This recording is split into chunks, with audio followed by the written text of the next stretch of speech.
Va nihoyat yangi Damas ham sotuvga chiqarildi. UzAuto Motors ikki yangi tijorat avtomobili Chevrolet Damas Max yuk tashish uchun mo'ljallangani va yo'lovchi tashish uchun Chevrolet Damas Move ni bozorga chiqarayotganini ma'lum qildi.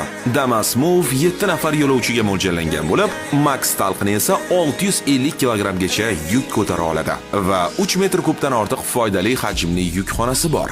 Bozorda tavsiya etiladigan chakana narxlari esa yuk tashuvchisiniki 134 million 439 ming so'mdan boshlansa, odam tashishga mo'ljallangan varianti 139 million 675 ming so'mdan 154 million 128 ming so'mgacha etib belgilangan. Eng qizig'i Damas'ning avvalgi versiyasi ham ishlab chiqarilishi davom ettirilar ekan va dilerlik markazlarida sotuvda bo'ladi. O'zingizga qulayini xarid qilaverasiz.